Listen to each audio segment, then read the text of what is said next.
I was very upset to learn that Alex Bregman went to the Red Sox. 3 years, $120 million. The Cubs, it trickled out, offered 4 years at $120 million. We've been talking for a long time about what the market actually was, and it turns out there was a 6-year, $171 million offer from Detroit.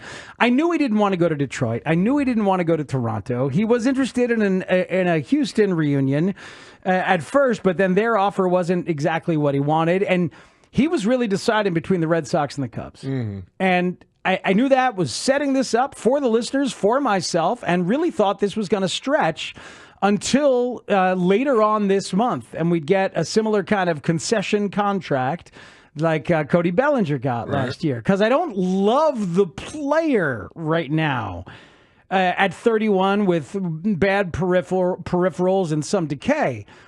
But it doesn't sit well that the Cubs missed on him, to me, at all. Because for years, every time one of these superstars would come up, and he'd be like, well, the Cubs aren't going to do that. Well, the Cubs aren't going to do that. But you know what they could do? They could do a short deal with a really high average annual value and front load it, and then they could stay flexible from year to year. That's the kind of thing they could do. And 3 at 120, that's a short deal with a big, high average annual value. Like, that's the kind of stuff was kicked around when Bryce Harper was out there, when Machado was out there, when different pitchers were out there. Well, what if they offered Corbin Burns this? What if they did this kind of thing? And then here go the Red Sox doing it. So I'm upset about it.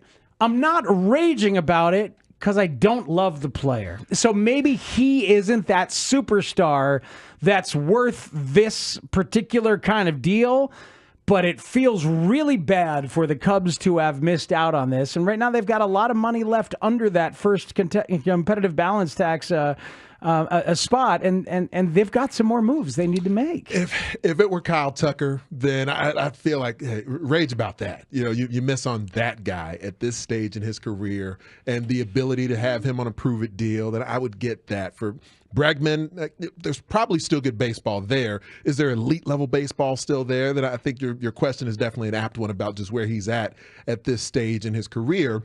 And he would seem to be a guy that has even more value to the Cubs for the position they're in right now than he does to the open market. And, do they, you don't want to give him some kind of a, consolation award for making a competitive offer, but they offered him $30 million a year. So, I mean, they did seem to legitimately go for him. And then you had Boston come in and just splash the pot, going well above what anyone else was offering for him. So, I mean, to miss on the player, it's missed opportunity like we were referencing earlier, but I don't know that I don't have a lot of angst about them missing on this guy at that price. And a lot of people don't. I've got some. I don't have. It's not a white hot rage. I need to see them do more between now and opening day. But this is one where the quality of the player is just not quite enough to make me full on rage for not matching the Red Sox as they go way out of their comfort zone, and the Cubs did not quite go that far. Let's listen to Jed Hoyer, because he talked about this today. It's a few minutes of Jed Hoyer on not getting Alex Bregman. Yeah, obviously disappointed. Great players, great fit. We definitely recognize the opportunity. I was really thankful to Tom and Todd and Laura. I spent a lot of time talking about a pursuit of him, and they were willing to sort of green light us pushing our budget. His free agency, ultimately, like, they got a deal in structure and in amount that we couldn't match. But that's just the nature of it. But I was thankful that I was able to pursue it. It was a really good opportunity, and now we move forward. Was there ever a moment during the process that you guys felt you were on the verge of agreeing to something, or did it? No. Okay. No. How do you feel about the offer that you were able to put together? I mean, ultimately, I feel like we made a strong offer, but clearly it wasn't enough. And again, like, when you're in free agency,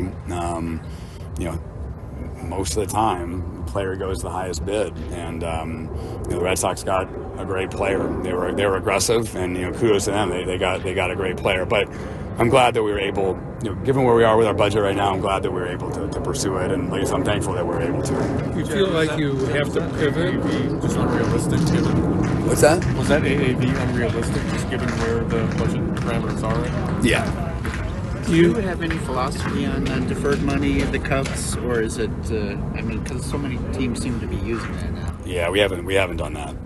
And because you're not going to do it, or because against just it? Or? I just think philosophically, deferrals have been something that the organization has avoided. It sounds like, though, maybe if you added a bunch of years, could that have gotten done? But was that not in the cards? Yeah, no, it wasn't in the cards. As far as pivoting, you have a good plan going in with Matt probably playing third, but do you? I guess the questions will be out there. Do you still have the ability to spend that money if you want to? That got you up there on this star player. No, I think this, last year, I go back to last year, we were at our budget last year, and, Bellinger was still available, and, I was really thankful the family, allowed us to go way over budget last year to sign Belly, and it was the same thing. I think that, we're really close right now. I think obviously we have a little bit of money for, from small in-season things, but this obviously was a significant exception to be able to pursue this, and I'm thankful that I was able to do that. I think it's important to be able to be opportunistic, and we tried to do that. Yeah, it sounds like between what you're saying now and even at the winter meetings and stuff, this was something that came on the radar a little bit later. It wasn't like a November 1st target, probably thinking he might resign in Houston, those kinds of things. Yeah, I think that certainly I had no expectation on February 12th that Alex Bregman was going to sign, so it was something that happened that, like I said, it's important to be opportunistic, and that was sort of the case I was making, that this is, I realize this is a financial stretch above our budget, but I realized it's a moment to do it, and I was thankful they were allowed me to do that. How many conversations did you have to have with Tom about this and the idea that, how does this work not only for this year, but moving forward, and how that impacts other things that the organization will be able to do? Yeah, no, a lot of emails, a lot of memos, a lot of conversations, but that's what it should be. The way I look at, this job is like I try to, make good investments, and I think that I thought this was a great investment. So we had a lot of communication, and they were, certainly receptive to that, which I really respect. Could you still add a more veteran corner infielder?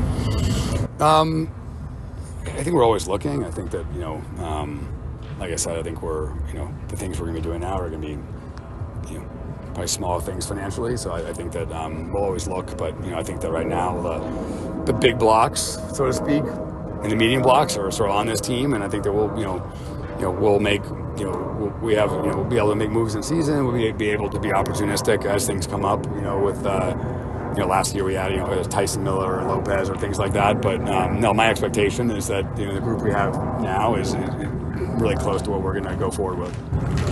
Do you feel like the offer was ultimately competitive when you see the numbers out there, that one team was willing to go pretty long, had a highest guarantee? I guess there's some deferred money with the Red Sox, but the AAV is still really, really high. Like, where did you feel like you guys fell within his? Yeah, I think we made the best offer that we could make, and like, to me, that's competitive. That's free agency, right? And within the structure and our finances, we made the best offer we could make, and I think that ultimately that's what you have to do in free agency.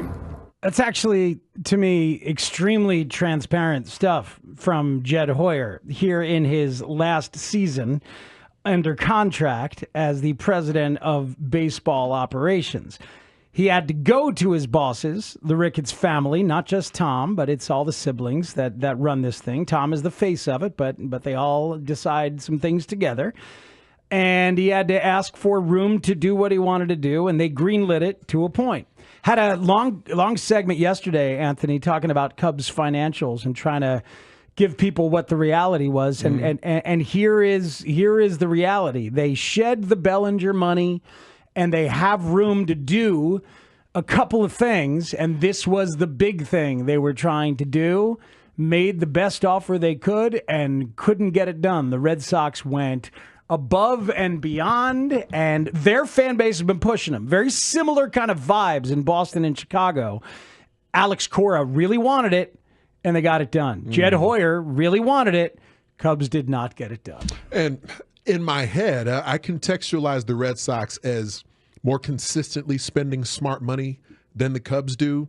And I don't know how accurate that necessarily feels, but it seems to me that at least Boston is consistently getting high-level production out of players that they add to their lineup in a division that's deeper and more competitive than the one the Cubs are in. Now, the Cubs haven't consistently won this division in recent years, but the AL East is a better division where the Cubs operate right now. Like, I went into last season thinking there's no way this division is going to run away from the Cubs. It doesn't matter if they spend more during spring training. Then they didn't spend more during spring training, and then the division ran away from them very early in the year, much earlier than I thought. But between the two and the angst of each fan base, I feel like Red Sox fans at least have the idea that their squad is consistently in the mix and tends to hit on free agents in a way that, Cubs haven't missed necessarily on a bunch of big free agents. They missed in 18. They missed on Darvish and Brandon Morrow. And then, they really haven't gone out. And you could say that they missed on Hayward. You count Yu Darvish as a miss? Yeah, his first year was an absolute disaster. Yeah, and he was kind of hurt. And then he was amazing the rest of the time he was with the Cubs. And then they unloaded him when he was still awesome. That was very much a go-for-it year. And they missed that year on those guys. But here is a moment when it's in a go-for-it moment of, to an extent. To an extent. Yeah, it's interesting because hearing him say that they're not going to do more, there's not a ton more to do in terms of free agents. I mean, the best one is off the board. The best pitcher that was left is Nick Pivetta, and he went to San Diego last night as well, or maybe it was early this morning. Pivetta now a Padre. There is more to do. There is more to do. I hope that they are active as hell in trade talks right now with the Padres. Now that the Padres have added Nick Pivetta, maybe they will trade Dylan Cease, or maybe they will trade Michael King. I hope that they are active as hell going after Justin Turner. I know Justin Turner is 40, but Justin Turner can still hit, and he can play some third base, he can play a little first, he can DH, and he should be added to your mix. There were reports that he wanted to be here. If they add... You okay with him at third at 40? You're going to have a lot more Matt Shaw. Yeah. So, it's going to be Shaw, and it's going to be, hopefully, Turner. It can't be Shaw and then Nicky Lopez, John Birdie. What if Shaw's not ready? If you're in a go-for-it time, you don't want to necessarily block somebody like Shaw with a huge deal for Turner, but you don't have to do that. I think you can do a one-year deal for $5 million or $6 or $7 million for Justin Turner. Not a lot more than that, and that won't affect things. And then it will leave room. But I can't imagine Cub fans are thrilled hearing Jed say that they're kind of done. It perked my ears up when he was being asked about deferred money and essentially said, we don't do that. We're not interested in doing that. But aren't they already doing that? Aren't they still paying Jason Hayward? That to me is deferred money. Is it not? Aren't they paying deferred money to Jason Hayward right now? And it didn't go into the deal planning for it to become deferred money, but that's where it is right now. They're still paying him for a few more seasons. So it wouldn't be unprecedented territory for the Cubs. I think they're done. No, they're done. They're done paying Hayward. I believe it's still another $5 million a year for a couple more seasons. Is it really? Yeah.